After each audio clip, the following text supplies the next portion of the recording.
अभी पिछले करीब 20-25 दिनों से आप लोग देख रहे होंगे कि भारत के विभिन्न राज्यों में जिस तरीके से धर्म की आड़ लेकर कुछ कट्टरपंथी युवकों ने अपनी गुंडागर्दी की, उस पर शासन प्रशासन का मूक समर्थन और सरकार की खामोशी बहुत कुछ बयान करती है। इस संबंध में मैं एडवोकेट इंतखाब आज़ाद ने कई दफ़ा ये अपनी सोशल साइट पर भी और अपने समाचार पत्र में भी ये लिखा कि उत्तर प्रदेश के अंदर अगर हम ये मान लें कि भारतीय जनता पार्टी हमारे खिलाफ है, लेकिन भारतीय जनता पार्टी के खिलाफ जो विधायक चुनकर आए हैं और भारत की पार्लियामेंट में जो 27 मुस्लिम सांसद चुन करके आए हैं, हमने कहा था कि उन लोगों की खामोशी भी बेहद खतरनाक है। और ऐसी परिस्थितियों में यदि हमारे विधायक, हमारे सांसद और हमारे धर्मगुरु हमारे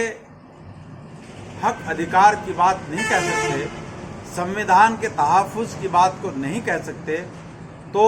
उनको तत्काल प्रभाव से अपने विधायकी और सांसदी से इस्तीफा दे देना चाहिए। और जो हमारे धर्म गुरु मुस्लिम तंजीमों पर विराजमान बैठे हैं,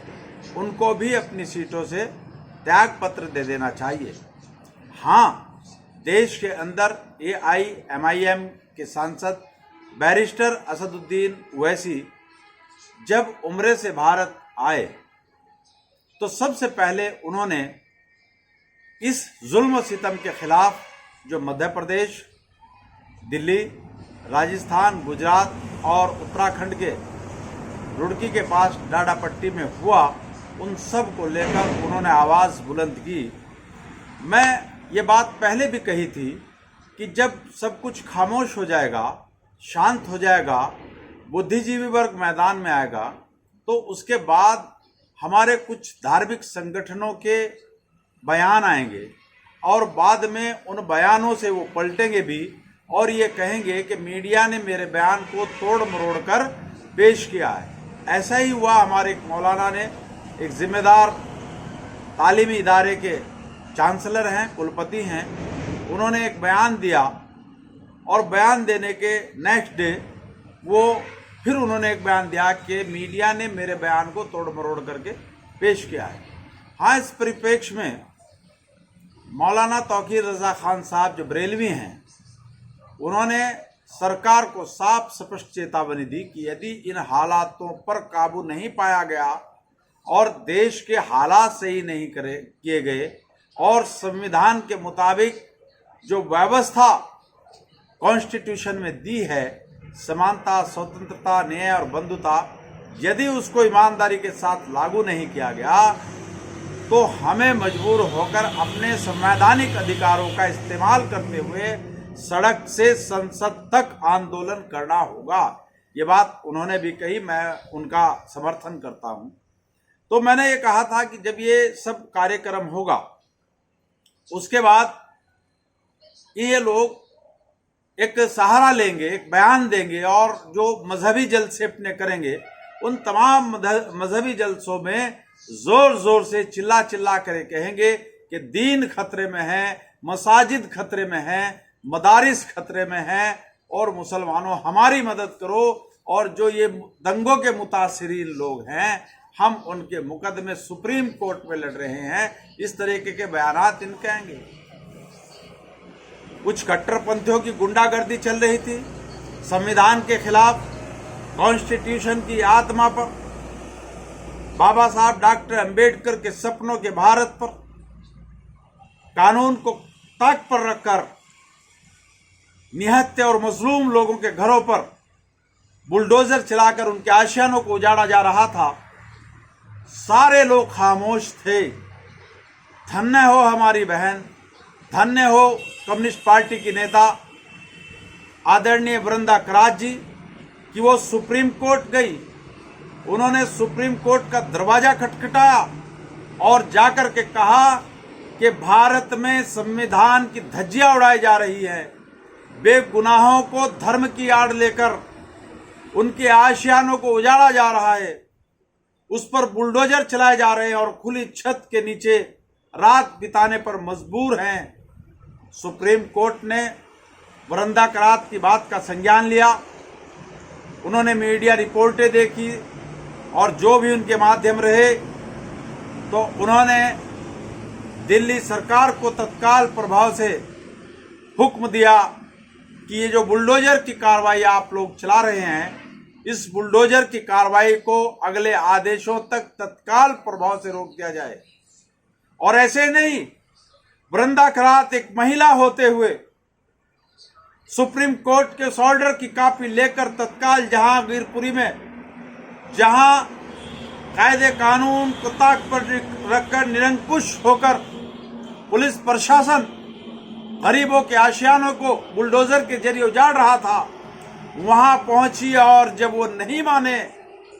तो वृंदा करात बुलडोजर के सामने लेट गई और कहा कि ये सुप्रीम कोर्ट का आदेश है,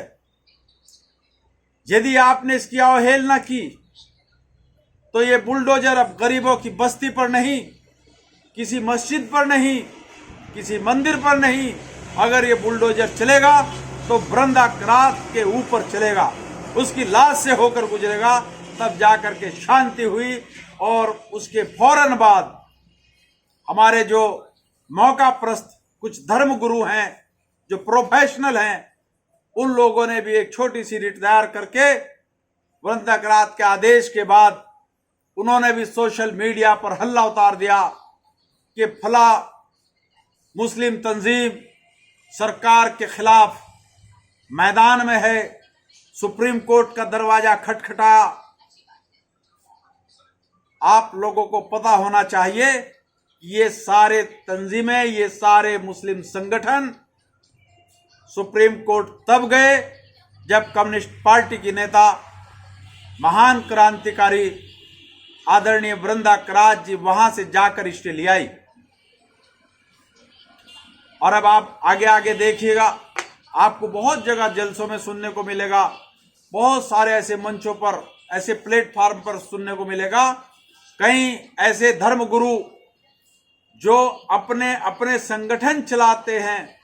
और मुसलमानों के अंदर दूसरे संप्रदाय के प्रति का भय दिखाकर अपनी धार्मिक दुकानें चला रहे हैं, वो आपको कहेंगे कि इस्लाम खतरे में है, मसाजिद खतरे में है, मदारिस खतरे में है। सरकार हमारी बात नहीं मान रही थी, हम उनके मुतासिरीन के मुकदमे सुप्रीम कोर्ट में लड़ रहे हैं और आपको इमोशनली ब्लैकमेल करने का धंधा फिर चलेगा। मैं एडवोकेट इंतखाब आज़ाद कम्युनिस्ट पार्टी की नेता आदरणीय वृंदा करात जी को मुबारकबाद देता हूं, धन्यवाद देता हूं कि उन्होंने पहल करके कम से कम सेकुलरिज्म को बचाने की कोशिश की, संविधान को बचाने का प्रयास किया और बहुत हद तक वो इसमें सक्षम भी हुई। मैंने पहले भी कहा था कि जो सच्चे और अच्छे हिंदू हैं उन्हें मैदान में आना होगा और एक तरफा जो माहौल मुसलमानों के खिलाफ बनाया जा रहा है उसमें सच्चे और अच्छे हिंदुओं को आगे आना होगा, क्योंकि आज भी जो ये उत्पाती लोग हैं, जो कट्टरपंथी लोग हैं, जो भगवाधारी लोग हैं, इनकी संख्या ज्यादा नहीं है, ये मुट्ठी भर लोग हैं। पूरे भारत में जो उत्पात मचाने वाले लोग हैं ये ज्यादा से ज्यादा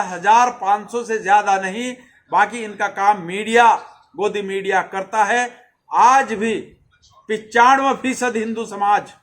जितना भी है वो अमन पसंद, सेकुलर और समाजवादी सोच का है। वो लड़ाई झगड़ा दंगा ये नहीं चाहता है और उन्हीं में से एक है वृंदा करात जी। मैं वृंदा करात जी को सैल्यूट करता हूं, सलाम करता हूं और उनसे आह्वान करता हूं कि देश भर का जो बुद्धिजीवी वर्ग है, देश भर का जो अमन पसंद लोग हैं, उन सब को इकट्ठे करके, उन सब को संगठित करके उस नफरत के माहौल को खत्म किया जाए जो कुछ कट्टरपंथी मंदिर मस्जिद की आड़ लेकर, शोभा यात्रा की आड़ लेकर भारत की फिजा में जहर घोलने का काम कर रहे हैं। साथियों, आपने मेरी बात को ध्यानपूर्वक सुना, उसके लिए आपका बहुत बहुत धन्यवाद। जय संविधान, जय भारत, खुदा हाफिज।